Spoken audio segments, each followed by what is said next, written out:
오늘 본문은 마태복음 7장 24절부터 29절을 통하여 반석 위에 집을 지은 지혜로운 사람이라는 제목으로 하나님의 말씀을 전하기를 원합니다. 지혜로운 사람이 있다면 어리석은 사람이 있습니다. 반석 위에 집을 짓는 사람이 있는 반면에 또한 모래 위에 집을 지은 사람이 있다라고 오늘 본문은 말씀하고 있습니다. 이 말은 어디 기초 위에 집을 짓고 있느냐가 우리에게 중요하다고 말씀하고 있는 겁니다. 예를 들어 모래 위에 집을 지으면 1층 집도 나중에 큰 문제가 생깁니다. 그러나 단단한 곳에 반석 위에 집을 지으면 엄청 높이까지 집을 지을 수 있습니다. 이 땅에 지금 얼마 높이까지 집을 짓고 있는가요? 대한민국의 빌딩이 63빌딩이 세워졌다가 최근에 롯데타워가 세워졌습니다. 그 높이가 얼마인가요? 그런 거 관심 없어요? 없어도 괜찮아요. 555m 정도 됩니다. 100m짜리가 5개가 있고 그다가 더 있는 것이 그 높이입니다. 엄청나지 않습니까? 그런데 세계 빌딩을 연구한 분들이 이런 데이터를 냈어요. 1000m짜리가 1000m짜리가 사우디 그쪽에 1000m짜리가 생겨졌답니다. 어마어마하지 않습니까? 그리고 중국에는 이런 빌딩들이 40개, 사우디아라비아 한 20개, 우리나라는 2개, 이 정도 높은 고층들이 있습니다. 기초가 잘 되지 않으면 어떻게 1000m까지 이런 빌딩을 우리가 세울 수 있겠습니까? 한 30년 전에 미국을 한번 들려본 적이 있습니다. 들려가면서 합심대학원 총장도 지내고 교수가 가이드했는데 그분이 그러더라고요. 저 맨하탄 뉴욕당이 옛날에는 쓸모없는 안반덩어리였다. 그런데 저게 저렇게 빌딩들이 세운 이유가 뭐냐면 안반 위에 빌딩을 세우니까 견고하게 세울 수가 있어서 저렇게 뉴욕 맨하탄 빌딩의 숲으로 됐다라고 말하고 있습니다. 그래서 이 뉴욕 맨하탄에 이 마천루 안반이라고 합니다. 마천루 안반은 높이만 그냥 치솟듯이 높은 빌딩들을 마천루로 하는데 이 뉴욕에는 무려 6,486개의 빌딩 숲으로 이루어진 것이 바로 이 뉴욕이다라고 말하고 있습니다. 기초가 모래냐, 기초가 반석이냐 여기에 따라서 높은 빌딩도 세울 수 있음을 말하고 있습니다. 이거는 신앙생활에 대비하면 이런 겁니다. 우리의 신앙이 예수 십자가와 부활의 기초 위에 우리가 세워놓으면 수많은 헌신 앞에도 견고히 세워질 수 있음을 말하고 있는 겁니다. 수많은 시험 앞에도 우리가 신앙이 견고히 세워지고 흔들림이 없고 요동함이 없이 주찬양하며 천승길을 향해서 걸어가는 신앙생활을 할 수 있음을 말하고 있습니다. 여러분의 신앙생활은 요동하고 있습니까? 아니 무너졌습니까? 어디에 신앙의 기초를 세우고 있습니까? 돈의 기초를 세우고 있습니까? 직분의 기초를 세우고 있습니까? 아니면 자기의 자존심의 기초를 세우면 시련이 오면 와장창 무너짐이 심한 삶을 살아갈 수밖에 없습니다. 다시 한번 내 신앙의 기초가 반석 위에 세운 지혜로운 자인가, 모래 위에 세운 어리석은 자인가, 주님의 교훈을 들어 이 시간 변화의 성령이 여러분 가운데 임하는 쉐키나 하나님의 인재가 있는 복된 시간 되어지기를 주의 이름으로 축원합니다. 첫째로 우리가 살펴보기를 원하는 것은 모래 위에 집을 짓는 이유가 뭘까요? 모래 위에 집을 짓는 이유가 뭘까요? 어리석어서 바보라. 여러분 같으면 집을 지을까요? 아이들 같으면 바닷가 가서 모래성을 쌓아요. 모래성을 쌓는데 파도 치면 다 없어져요. 아침 되면 다 무너져요. 모래성이 두더지 빠지고 하고 그렇지 않아요? 그런데 아이들도 무너지는 걸 어려서부터 조금만 지으려면 알지 않아요? 모래 위에 집을 지으면 안 되는구나. 그런데 어른들이 실제 집을 지을까요? 모래 위에 집을 지을까요? 아니 그거 분명히 무너지는 거 아는데 집을 지을까요? 예수님이 그런 바보 같은 말을 하고 있을까요? 이게 이 말씀을 받는 사람들은요 이스라엘 나라 사람입니다. 저 유대 땅에 있는 이스라엘 사람 그쪽으로 우리가 시간과 공간을 옮겨가야 됩니다. 이 모래 위에 집을 짓는데 그쪽에 있는 땅들이요 충적토입니다. 우리가 곡식을 심을 땅이 있고 곡식을 심지 못하는 땅이 있는데 충적토라고 하는 건 뭐냐면 비가 오면 산에서 이렇게 막 모래가 흙이 흘러와요. 쌓여있는 땅들이 충적토예요. 그러다가 비가 그치면 이 땅들이 딱딱해져요. 눈으로 보면 딱딱해요. 딱딱하니까 거기다가 집을 지어도 돼요. 분명히 모래요인데 인간의 눈은 깊이를 볼 수가 없어요. 겉만 봐요. 좀 들여보고 여기다가 집을 지어도 되겠구나. 드디어 보고 나서 집을 짓는데 충적토라 비가 안 오면 딱딱하기 때문에 집을 짓는 거예요. 왜요? 이스라엘 나라에 주로 뭐로 이루어졌냐면요. 석희한 산지로 이루어졌어. 석희한 땅으로 이루어졌어. 그래가지고 예수님의 장례했던 분도 이 석희강을 이렇게 굴을 파가지고 예수님의 장례를 치렀잖아요. 그와 마찬가지로 이 석희강은 부서져요. 이 날카로운 거로 건드리면 부서지고 돌이 붙으면 부서지고 비가 오면 조금 떨어지는 일들이 단단한 돌이 아니에요. 대리석 돌이 아니에요. 석희한 층으로 있어가지고 비가 오면 흘러 내려가지고 이렇게 쌓여집니다. 그래서 충족도고 거대한 석희한 삼지고 그래서 결국 골짜기에 집을 짓고 눈에 보이는 대로 그 뜻은 뭡니까? 결국은 눈에 보이는 대로 신앙생활하고 있다는 거예요. 복음에 기초한 신앙생활이 아니라는 거예요. 저 이탈리아 가면은요 12세기에 피사의 석탑을 세웠습니다. 한 4층쯤 세우다 보니까 조금 기울어졌어요. 근데 지금은 6도 기울어져 있는 것이 지금 여기 영상에 뜨고 있는 피사의 석탑입니다. 그런데 이걸 연구해 보니까 왜 그럴까 보니까 기초에 모래가 있고 기초에 흙이 있어가지고 이렇게 자꾸 오른쪽으로 남쪽으로 6도를 기울어졌어요. 그래가지고 흙을 파내고 모래를 파내는데도 여전히 이렇게 자꾸 기울어지고 있는데 12세기에 했는데 벌써 21세기가 됐잖아. 한 200년을 또 견딜 수 있다라고 하지만 보장은 할 수가 없습니다. 가서 이렇게 손을 대면은 내가 무너뜨린 것 같아요. 내가 무너뜨린 거 아닌데 손만 이렇게 사진 찍으면 무너뜨린 것처럼 보이는데 6도를 남쪽으로 흘려졌는데 그 이유는 기초가 흙이요 모래로 되었기 때문에 이 탑이 이렇게 무너지고 있습니다. 번화가의 현장에 가면 어디가 집을 지나면요 이게 엘라 물자입니다. 이스라엘 사람은 엘라 물자기 하면 떠오르는 게 있어요. 떠오르죠 여러분요. 엘라 물자로 떠오르는 게 뭐예요? 누가 떠올라요? 다윗과 골리앗이 떠올라야 됩니다. 다윗과 골리앗이 싸우는데 이쪽은 블레셋 지형으로 이쪽 산에 있고 이쪽은 다윗의 사울왕의 군사들이 있어가지고 엘라 골짜기에 진을 쳤더라. 양진을 쳤더라. 이게 바로 엘라 골짜기에 이루어지는 충족토예요. 그런데 이 골짜기에다 집을 짓는 겁니다. 솔직히 골짜기에 집을 짓는 게 편합니다. 물도 찾기 쉽고 음식을 먹기도 쉽고 또한 고추를 심으려다 심으니까 얼른 따먹을 수 있고 여기다가 파를 심어도 따먹을 수 있고 캐먹을 수 있지 않습니까? 그냥 산에다가 300m 다윗성 것처럼 700m 올라가봐 1시간 2시간 왔다가 다시 농사로 왔다가 다시 올라갔다 얼마나 힘들겠습니까?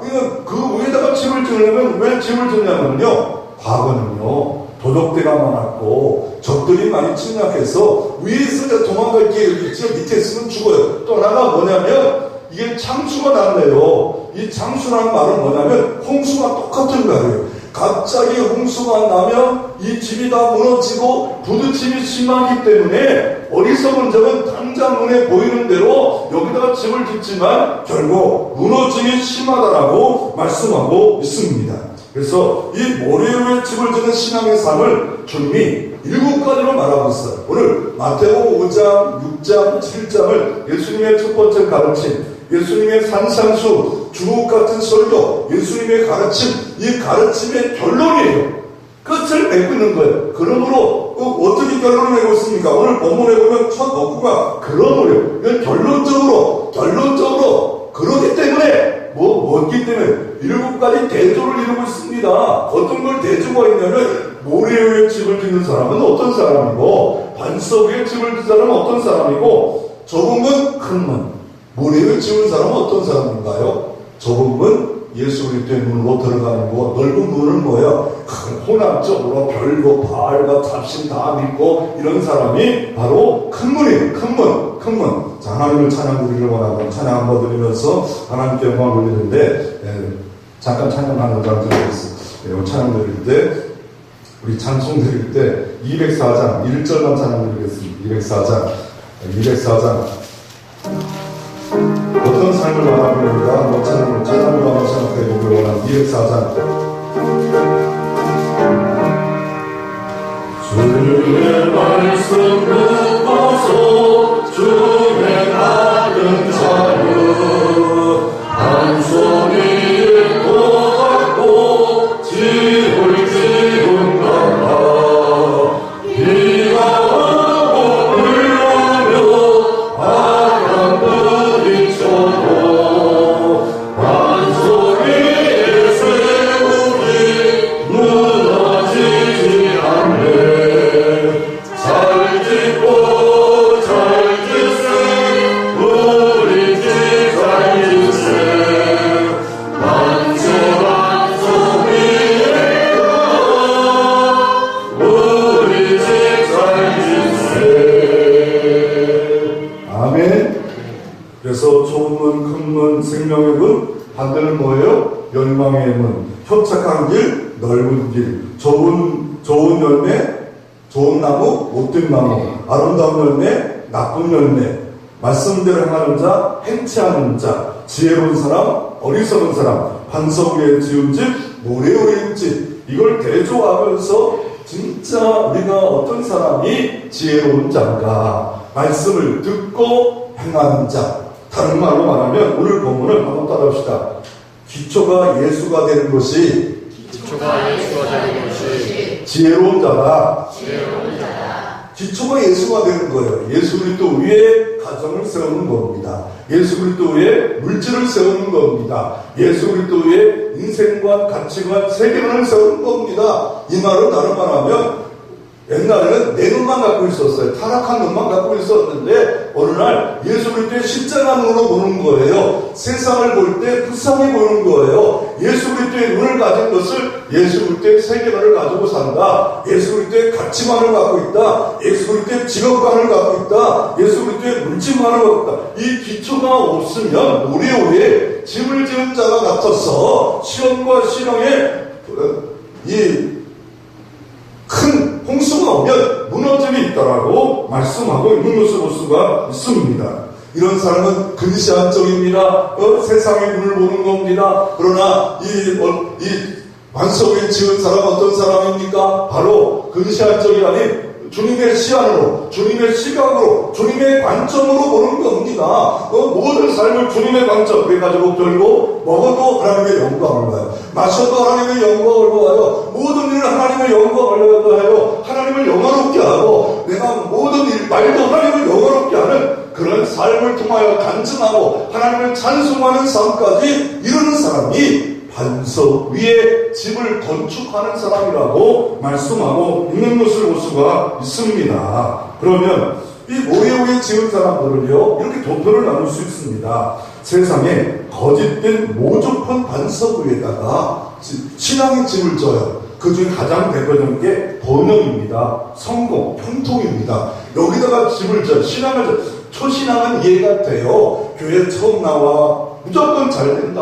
아니 만신들이 그러잖아요. 돈만 조금 더 많이 내면 무조건 잘 돼. 이렇게 하잖아요. 그와 마찬가지로 기독교도 초신앙일 때는 교회 가면 잘 된다. 아멘. 맞습니다. 잘 됩니다. 그런데 그 기초가 아니에요. 기독교는 예수 십자가의 고난에 기초하고 있는 겁니다. 예수 부활에 기초하는 겁니다. 이 십자가 오시는 병나가 안 일어나요. 거듭남이 없어요. 부활을 받을 수가 없어요. 십자가 없는 기독교로 전락하지 말라라고 말씀하고 있는 겁니다. 그러나 내가 십자가 지고 가면 하나님 영광 가운데 살면 하나님이 풍성한 번창으로 풍성한 병통으로 주실 줄로 믿으시기를 바랍니다.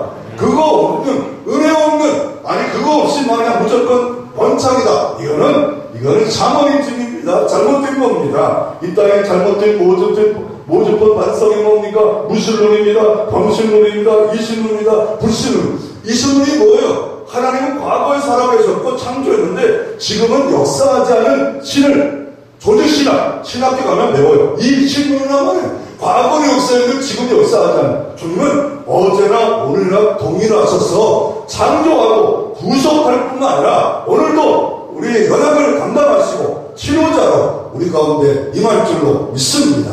어제나 오늘이나 영원토록 동일하신 여호와 하나님, 그분을 믿어야 되는데 이 신론자는 과거는 살아있었대요. 장로 때는 살아있었대요. 교회가 세워질 때, 아니, 살아있는 그때 초대교회는 역사하지만 지금은 이적이 없대요.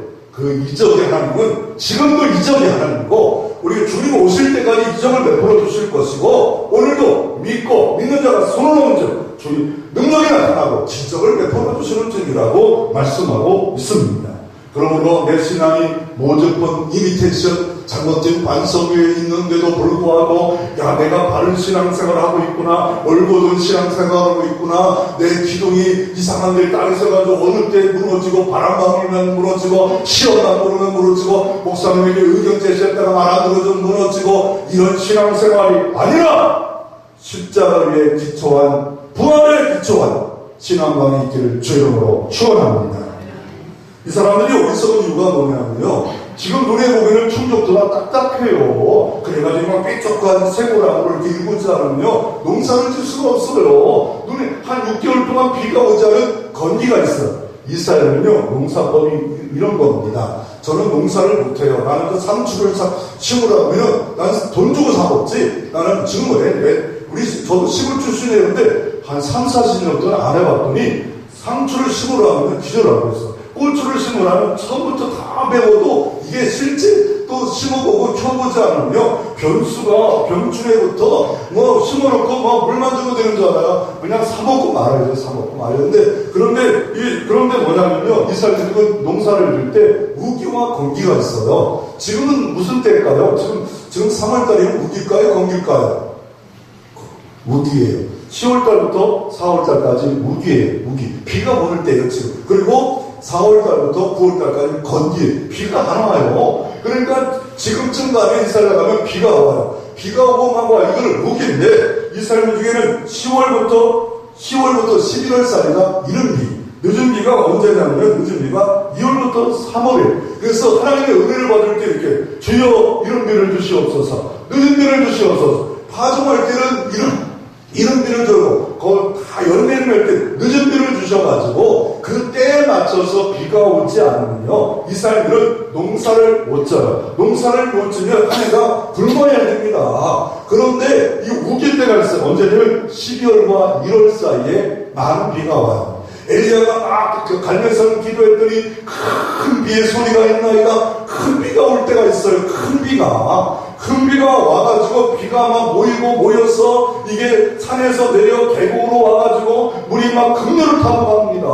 그럴 때 막 돌이 올라가고 어떻게 합니까? 나무가 올라가고 이럴 때 골짜기에다 집을 지어봐요. 그러면 어떤 일이 벌어지면 나무가 와서 막 부딪히고 돌이 와서 부딪혀가지고 이게 집이 견딜 수 있을까요? 못 견딥니다. 산 위에 돌 위에 지은 자가 지혜로운 자라고 이렇게 성경은 말씀하고 있는데, 아주 진짜 미련한 사람이 있어요.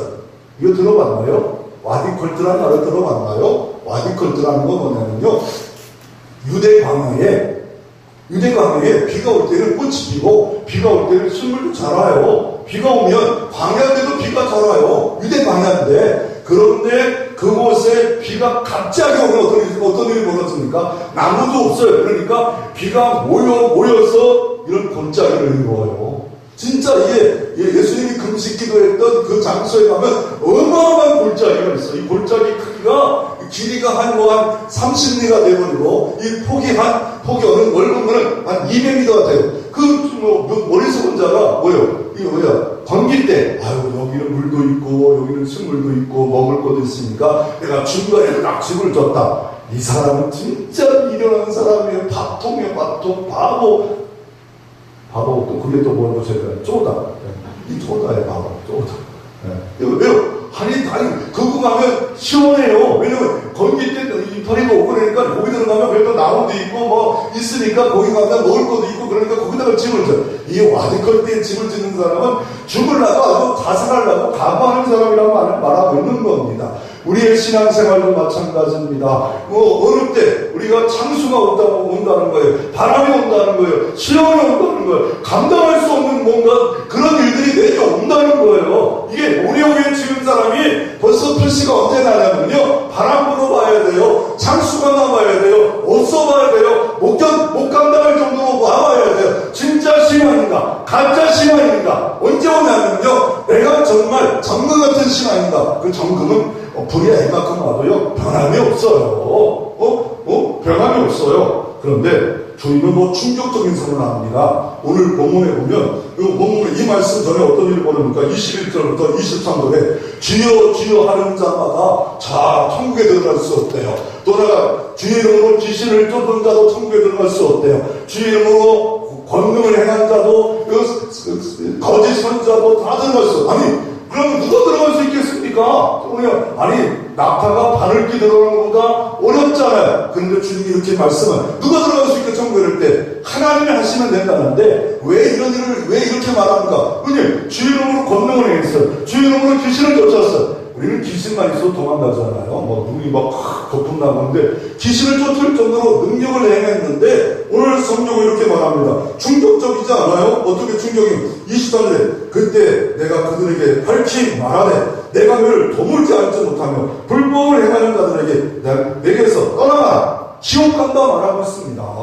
아니 주의 이름으로 찬양했고 주의 이름으로 예배드렸고 주의 이름으로 봉사했고 주의 이름으로 헌금드렸고 주의 권능까지 행하는 사람들이 왜 지옥을 불법을 행한다는 거예요. 진짜 불법은 뭐예요? 예수 믿고 구원받는 이 도리, 복음의 도리를 누가 무너뜨렸어요? 서기관들이, 율법학자들이 그 기초에 세우지 않도록 하고 뭡니까? 율법을 행하여야 구원을 받는다. 율법주의자로 이 유대인들을 다 바꿨어요. 소경이 소경으로 인도함으로 말미암아 구속을 받지 못하는 이 사람들을 다 지옥 간다는 거예요. 그러므로 우리의 신앙의 기초는 누구의 세우라 말하고 있습니까? 예수 그리스도 위에, 예수 십자가 기초 위에 신앙의 기초를 세우라. 그렇지 않으면 주님 오시는 날 불법을 행하는 자 알지 못한다. 다 지옥 간다는 충격적인 선언을 합니다.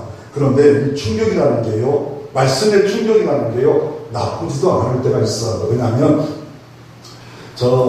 김용교 장로님이라고 계시는데 가나안 농문학교를 통해서 공무원도 가서 교육받고 예수 믿음을 교육받아가지고 이 땅에 좋은 일들을 많이 하고 금변 검소 운동을 많이 하고 기도함으로 능력의 삶을 펼쳤던 장로님인데 그분이 이렇게 말을 하더라고요. 고구마를 크게 만들려면요 갑자기 빗자루를 막 쓸어든데 잎판에 쓸어주면 나중에 막 머리통만한 고구마가 생긴대요. 진짜 있더라고요. 머리통만한 저면 가만히 냅두면 그냥 편하게 살기를 원한대요. 그러다가 충격을 준대요. 누구의 충격을 줬습니까? 아브라함에게 충격을 줘가지고 그는 놀라운 일들을 하잖아요. 떠나가 야곱에게 충격을 주잖아. 말씀에 충격을 받는데 오늘 충격이 지옥 간다. 충격받으라는 거예요. 충격받고 정신을 바짝 차려 내 신앙이 모래 위에 짐을 져 무너짐이 심하기 전에 내가 반석 위에 짐을 짓고 있는가? 주님의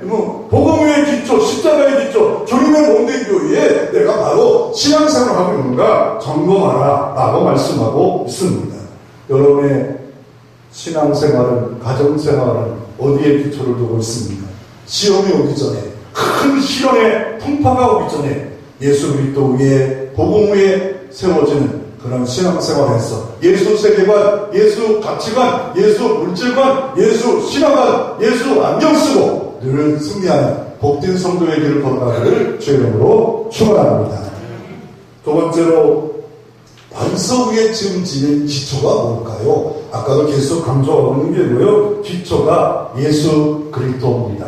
기초가 반석 위에 지은 집은 바로 예수 십자가입니다. 예수 십자가만이 구원이 있습니다.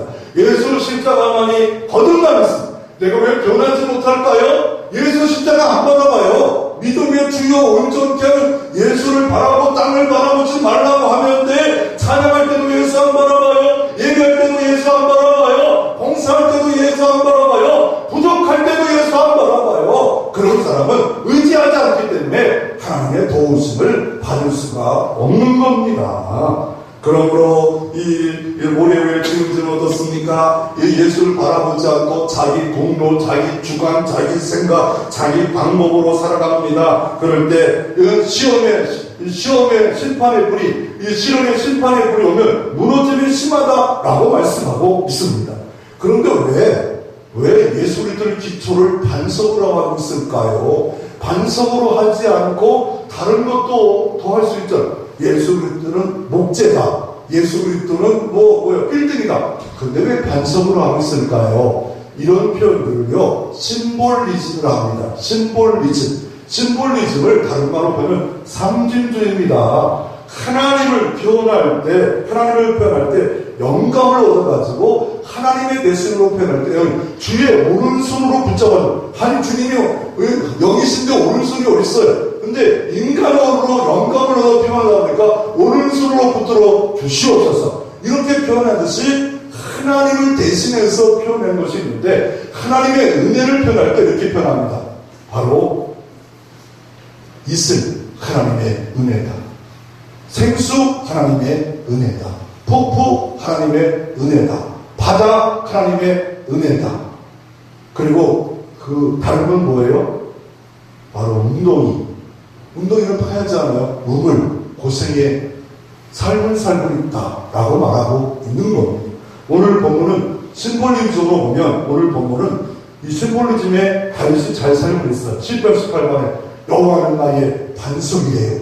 어찌 여호와가 반석입니까? 큰 돌이라 말씀하고 있지 않아요? 왜 큰 반석입니까? 이거를 뭐라고요? 심볼리즘, 상징지. 이것을 모르면 구약에 수도 없는 반석에 대한 이야기가 나올 때마다 이게 뭐지?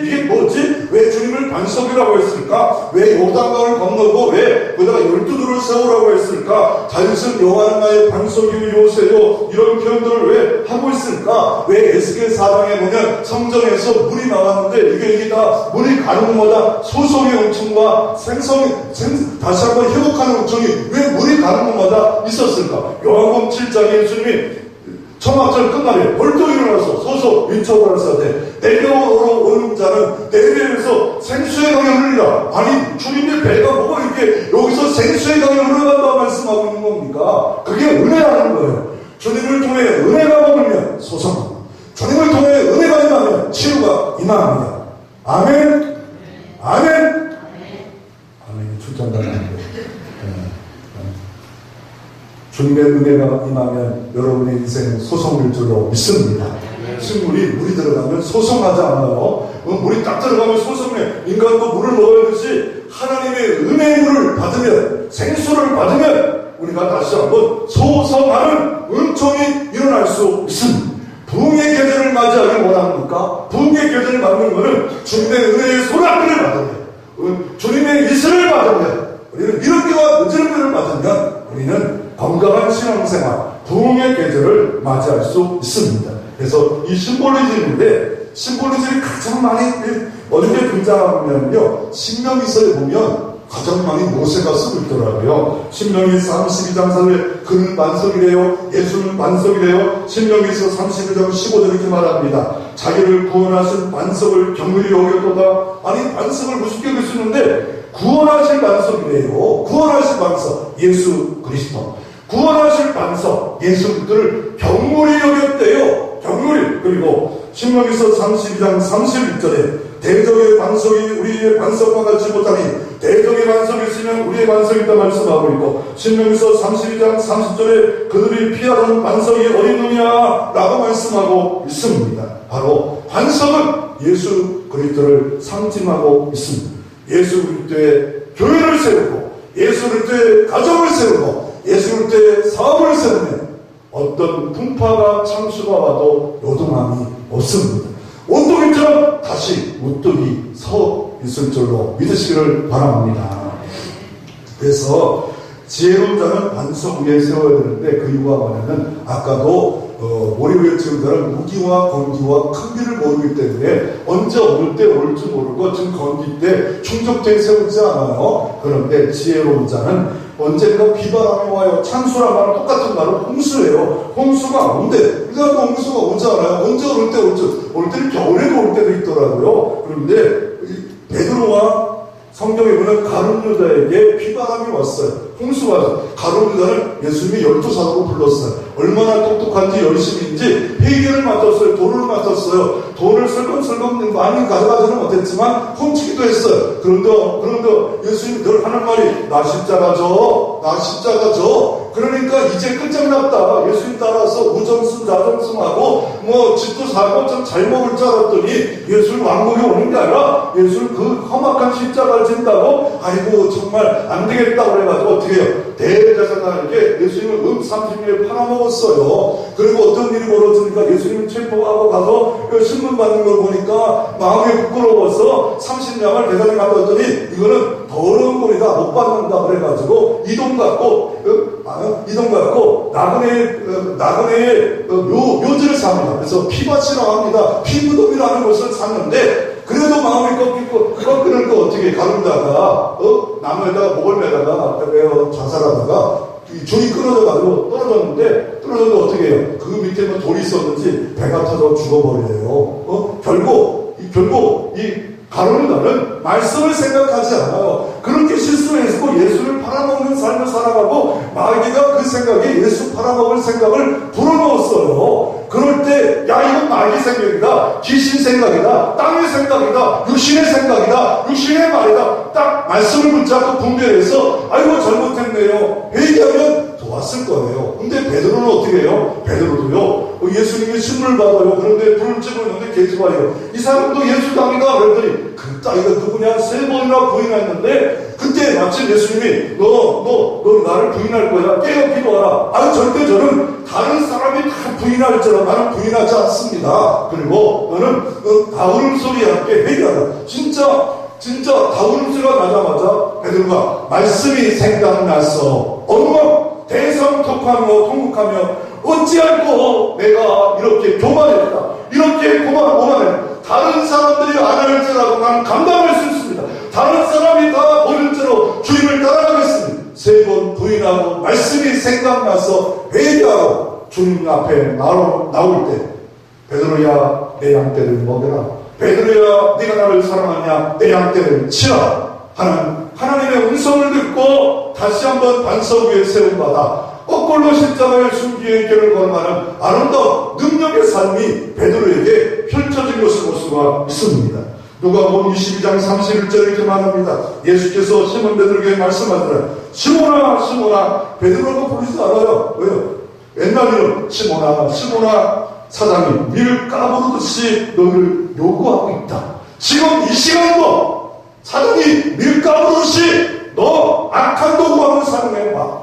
불순종한 도구로 사용해봐. 화평을 깨우는 도구로 사용해봐. 넌 시험에 빠져봐. 밀 까부르듯이 자꾸 청구하고 있대요. 이거 허락해주세요. 허락해주세요.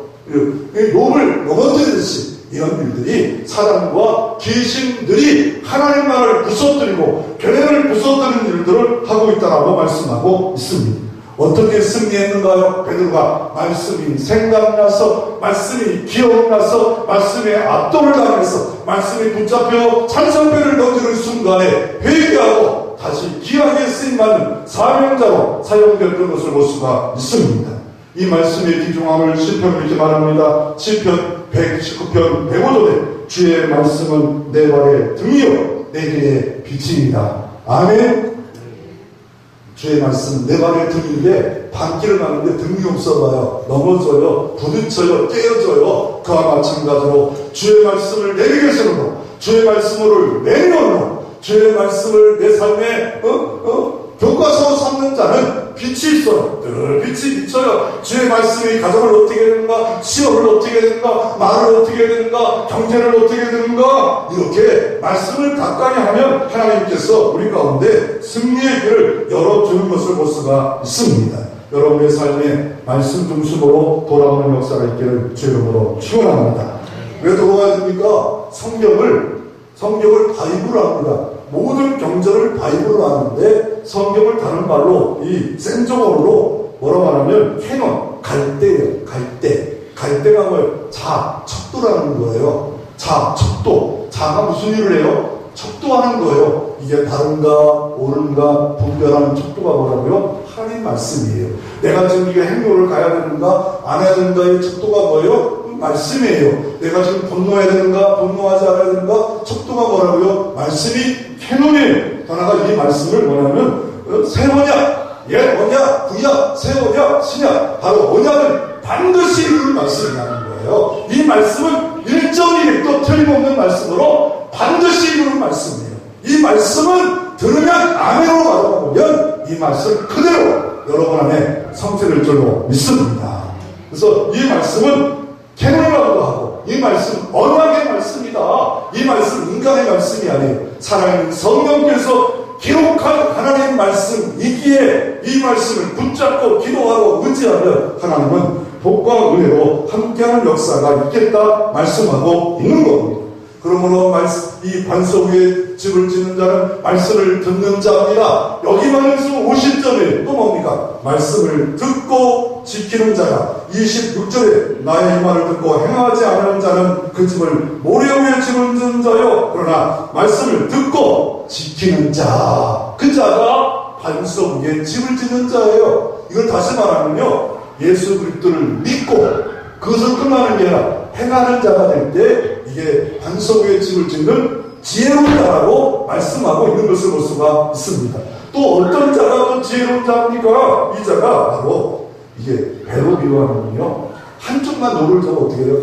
나가지를 못해요. 그와 마찬가지로 예수 그리스도를 기초로 세웠고 이제 믿음과 순종, 순종과 믿음, 순종과 믿음 이 두 가지가 믿습니다 하고서 예배 안 드려요. 믿습니다 하고 찬양 안 드려요. 믿습니다 하고 헌신하지 않아요. 이 순종. 그래서 앤드류 모레가 이런 말을 합니다. 앤드류 모레가 교회 생활은 신앙의 순종의 학교에 입학한 겁니다. 오늘도 뭘 순종할까? 주의 정말에 뭘 순종할까? 어떻게 순종할까? 어떤 방법으로 순종할까? 순종을 찾는 학교가 교회다 라고 말씀하고 있는 겁니다. 신앙생활은 첫째로 순종이요, 둘째로 순종이요, 세 번째로 순종인데 믿고 순종하고 믿고 순종하고 그럴 때 우리가 어떻게 합니까? 축복의 항해를 할 수 있고 은혜의 항해를 할 수 있는데 믿음만 믿는데 순종이 없다. 죽은 믿음이에요. 이건 죽은 믿음이에요. 그래서 한쪽으로만 계속 가요. 그래서 이게 전진하지 못해요. 신앙생활을 잘하지 못해요. 그런 사람의 대표적인 사람이 누구예요? 오늘 28절, 29절의 말씀에 보니까 예수께서 말씀을 다 마치시니 사람들이 깜짝 놀래요. 그러면서 이런 말을 서기관들과 같이 권위가 같지 않다. 서기관들이 어떤 사람입니까? 서기관을 다른 말로 율법사, 교법사라는 랍비라고 합니다. 말씀을 가르치는 일인데 높은 자리에 앉아요. 상석에 앉고 힘이 있고 권력 있는 사람들인데 예수님의 가르침은 지금 마태복음 5장, 6장, 7장의 가르침은 이 모든 가르침은 주옥 같고 권세가 있어서 서기관 같지 않대. 이 서기관들이 주로 하는 말씀은 뭐냐면 율법을 지켜야 구원받는다. 율법을 지키는데 예수 그리스도의 그거는 그게 아니에요. 예수님의 가르침은 뭐예요? 예수 그리스도의 신앙의 기초를 삼아라. 그리고 믿고 행하라 라고 가르쳤는데 그 가르침이 몰랐대요. 그런데 이 마태복음 5장부터 6장, 7장에 얼마나 바뀌었을까요? 무려 20편의 설교를 합니다. 예수 그리스도가 20편의 설교를 하면서 이 말을 듣고 지키라. 어떤 것이 어려울까요? 비판하지 말라. 비판을 받기를 원하면 비판하라. 그럼 어떻게 이 말씀을 우리의 실제 삶에 행한다면 어떻게 해요? 주님 비판하고 싶어요. 그러면 주님 그럴 때 어떻게 해요? 주님 나 비판하고 싶어요. 주여 그럴 때 주님을 비켜. 그러면 주님이 너의 허물을 봐라. 너의 단점을 봐라. 너는 또 비판거리가 더 많다. 저분이 온전하지 못한데 기도해. 하나님 저분이 온전하지, 너는 더 온전하지 못한다. 더 나아가 원수를 사랑하라. 이상이다. 아닙니다. 원수를 사랑할 수 없습니다. 주님이여 내가 원수를 어떻게 사랑합니까? 어떻게 사랑합니까? 아니 의를 위하여 핍박을 받으라는데 내가 죽어도 장사 못하는데 어떻게 핍박을. 이 말씀 한 가지 한 가지 듣고 내 힘으로 하지 말고 지킬 수 있는 자리까지 갈 수 있도록 기도하고 구하면 하나님이 오늘 성경에 주기도문을 맡겨주고 구하면 구할 것이요 성령을 주지 않겠느냐. 이게 진짜 반석 위에 집을 지은 사람이다라고 말씀하고 있습니다. 말씀을 듣고 지킴으로 반석 위에 집을 짓는 이런 삶이 여러분에게 펼쳐지기를 주의 이름으로 축원합니다. 이런 자들에게 어떤 축복이 있습니까? 말씀에 순종하는 자는 주님의 버림을 받지 않아요. 주님이 함께, 오늘 성경 그거잖아요. 시험이 와도 시험이 와도 무너지지 않아요. 그게 오늘 말씀이지 않아요. 함께하는 삶에게 어떤 복이 있습니까? 주님과 함께하면 지금까지 도우셨고 미래에도 도우시는 에베네zer 하나님으로 함께해 주십니다. 주님이 또 함께하면 어떤 일이 벌어집니까? 여호와 니시로 승리의 역사가 일어날 수 있습니다. 주님이 함께하시는 어떤 연약과 질병이 있어 여호와 라파 하나님으로 치료의 방서를 베풀어 주시는 역사가 있는 것을 볼 수가 있습니다. 주님이 함께하시는 지금 흉년이 오고 가난이 오고 홍수의 태풍이 오더라도 하나님이 분명히 다시 한번 반전의 역사가 생사불하기 하나님께 있기에 하나님과 함께하는 역사하면 반전되는 역사. 야곱이 홀로 갔어요. 아브라함도 홀로 가서 아무것도 가지고 않았지만 나중에는 어마어마한 영육권의 부자가 되는 역사가 일어날 줄로 믿습니다. 요한복음 10장 21절에 나의 계명을 가지고 지키는 자야 나를 사랑하는 자니 내가 나타나리라. 말씀을 듣고 지키는 자가 나를 사랑한대요. 여러분 사랑하는 자는 어떻게 할까요? 사랑하는 자는 둘이 이렇게 처음에 만나가지고 사랑하게 되면 어떻게 돼요? 둘이 커피 먹어도요. 이게 우리가 잠깐 나중에 결과를 보면 사랑하는 자 뒤로 간다. 이상한 사람들이 사랑하면 어떻게 해요? 배가 둘이 막 붙어요. 여기가 붙어가지고 왜? 더 얼굴을 갖다 대면서도 더 사랑하면 어떻게 돼요? 남자가 살며시 옆으로 가요.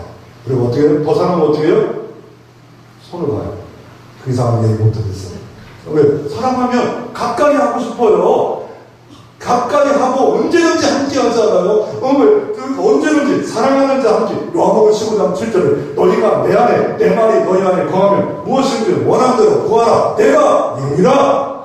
하나님의 복이 주님 안에 거하고 내가 너희 안에 말씀이 거하면 무엇인지 원하는 대로 구하라. 소원하는 대로 구하라. 내가 이루리라. 하나님이 결제가 이루어질 줄로 믿습니다. 이 반석 위에 세운 자는요, 어떤 복을 하나님께서 허락해 주십니까? 반석 위에 자는 오늘 본문처럼 주님이 요새가 됩니다.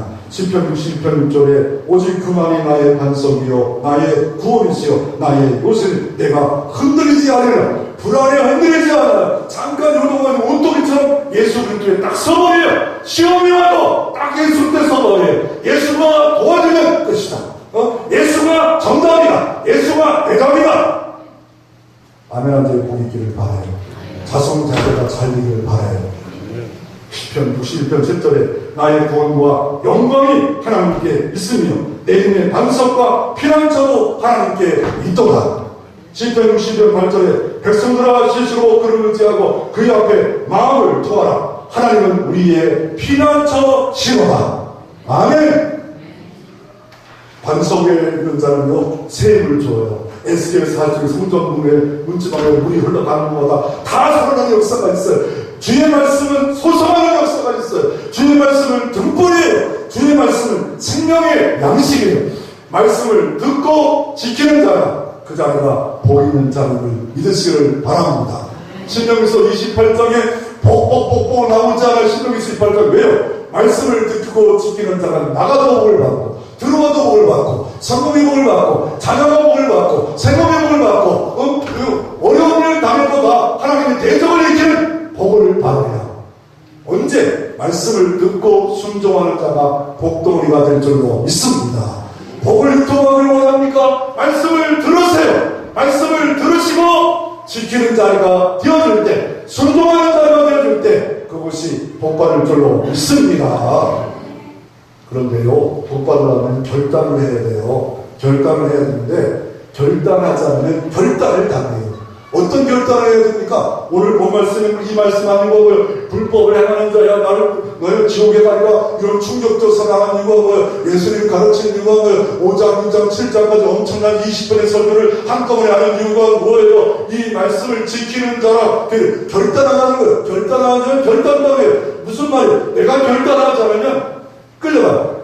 내가 예수 그리스도를 구주로 결단하지 않으면요, 마귀가 귀신의 마음이 돼요. 내가 헌신을 올인할 시간에 결단하지 않으면요, 은혜 가운데 살지 못해요. 내가 전도하리라, 배신자를 내 마음에 품으리라, 어쩔 풀어보리라, 반대로 풀어보리라, 몸부림 치고 치다 보면 열매가 맺혀질 수 있는 거예요. 좋은 열매가 맺혀질 수 있는 거예요. 내가 더 드릴 수 있는 능력을 달라고 결심하면 하나님이 더 드릴 수 있는 능력을 결단한 자에게 주어집니다.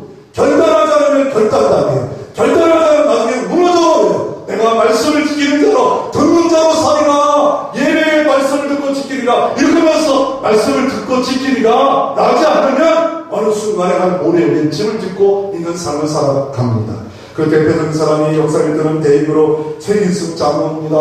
그분은 대천 감리교 출신인데 어디서부터 우리를 만나면요, 옛날에 질동지고 2년 동안 교회를 세웠대요. 그때부터 꿈을 꿨대요. 청년 때부터 내가 100개 교회를 세운다. 세 가지 꿈을 다 이루었는데, 회사를 만들었는데 6차례의 어려움을 당합니다.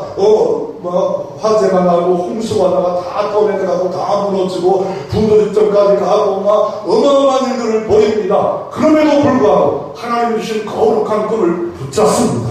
하나님의 영광의 꿈을 붙잡습니다. 말씀에 의지해서 주신 비전을 붙잡습니다. 결국 그 나이 77세가 돼가지고 12개의 회사를 이끄는 대기그룹 회장이 되었고, 조찬기도회의 9대 회장이 되었고, 이제 100개 교회를 세웠어요. 100개 교회를 세웠어요. 그리고 자녀들과 함께 이제 200개의 꿈을, 77세의 꿈을 꾸고 있습니다.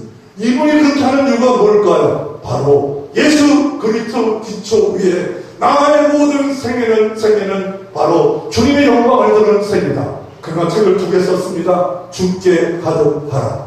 크리스찬의 기업의 윤리, 직장의 윤리는 뭐예요? 모든 일을 죽게 하듯 하라. 만약에 우리가 식당을 합니다. 지금 손님이 주님이라고 생각하면 아유 어서 오십시오. 호들갑을 더 떨어야 되는데 이래. 혼자 왔어? 정말네. 아이고 5,000원? 아이고 이렇게 이게 죽게 하듯하는 거예요. 주님께 하듯하면 이게 기독교 윤리라는 거예요. 기독교 신앙은 또 하나가 그분은 뭐냐면 기적의 칼을 경험. 예수가 경영하게 주님께 맡기고, 교회를 맡기고, 가정을 맡기고, 연결을 맡기고, 불안을 맡겨라. 그러면 주님이 도와주신다고 말씀하고 계십니다. 오늘 결론은 뭡니까? 결단하지 않으면 결단당합니다. 내가 아무런 결단도 없습니까? 주 뜻대로 살기를 원합니다. 기도하며 살기를 원합니다. 예배에 열심히 참석하기를 원합니다. 헌신을 1등으로 하기를 원합니다. 이런 거룩한 결단하자 어느 순간에 다른 사람 끌어가는 데 가고, 마귀와 귀신이 끌어가는 데로 가고, 성도의 아름다운 열매가 맺히지 못하는 정말 추잡한 신앙생활 할 수밖에 없고, 무너지는 심한 신앙생활 할 수밖에 없습니다. 거룩한 복음의 결단, 예수 결단을 통해 주의 영광을 누리는 성도의 아름다운 길 걷는 여러분 되시기를 주의 이름으로 축원합니다.